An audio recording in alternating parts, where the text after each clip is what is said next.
So how did you get into Smash? Well, I started on Smash 64, but I was just playing with my friends. So we were like 3 guys with a CPU, which is having fun. Okay. And then we grew up and we split up. Never met these guys again when I went to high school. And then I got Melee, but then I was also playing casually when I was in college. Like nothing too serious really. Like wave dashing was like we didn't know what the hell that was. So okay, that's it. And then after college, I got a job. So I lost all these guys I knew back then. I guess Brawl came out. Nobody to play that shit with. So no, just left that pretty quick. And then I got Smash Wii U because my friend sort of like shown the game to me, and then I wanted it, and then so like I brought the game out of work, my workplace, yeah, and we started playing. I'm like, yeah, doing pretty good, and it's like have potentials or something. So I want to keep going, but it's kind of hard. No, it's kind of hard. So yeah, I remember you were telling me that you're kind of sensitive when it comes to losing. Yeah, sort of. It's weird because like yeah. I play shitload of other games and I usually come the best between my friends. So well, they are the first to quit the game too as well. So I have nobody to practice with. Okay. And I just lose. I lose all my resources to get better, and then you have Wi-Fi, dude. No, I don't. You don't have Wi-Fi. Well, what Wi-Fi? What do you mean? Yeah, I have online. Yeah, that's what I mean. But I don't know. You have Nintendo Wi-Fi, correct? Yes. Yeah, that's a resource. Well, I don't know, man. For glory, sometimes. No. For glory is not a resource. Okay. Where you are now with actual smashers that understand the game for the competitive aspect of it, you're fine.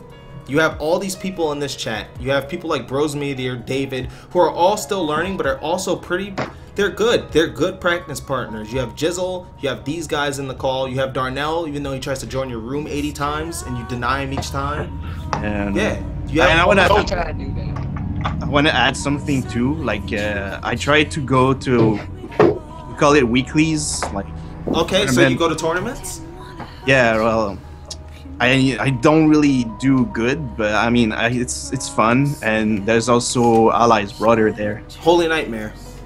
Holy, yeah. Yeah. So how long have you been going to tournaments? I think 5 weeks in a row, but I never got past round 2, man. Like, okay, so no, you know what? That's all right. So you never got past round 2. You've been competing for 5 weeks in a row. Now, yeah, I guess 5 weeks. Yeah. Now, how about I tell you that there are some people that have been practicing Melee their entire lives, the entire time the game's been out, and I can waltz to a tournament and get 9th place beating those people. Now, how do you think that must make them feel? I have no idea, man. That's must be a lot worse that's a worse feeling than it is placing terribly or not getting past round 2 at your 5th week at a tournament, when realistically you shouldn't even be doing better than getting last. You should be getting your ass destroyed every single time worse.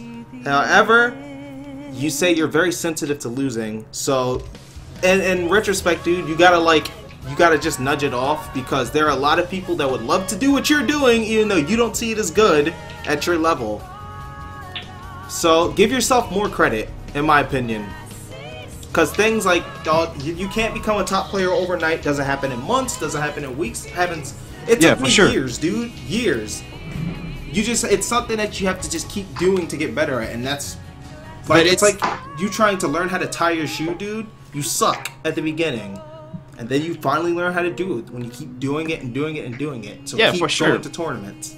But also, like, I have problems with like people telling me, "Hey, dude, your Sheik is good, man," but I got destroyed in less than a minute. Like, it's very, very hard to believe. That's it's like they're sugarcoating it, correct? Yeah. Yeah. If you don't like, I typically do not do that. If someone is not showing progress, I haven't seen that yet in Zero to Hero, but if someone is not showing any progress, I would say it. You can't give people false hopes.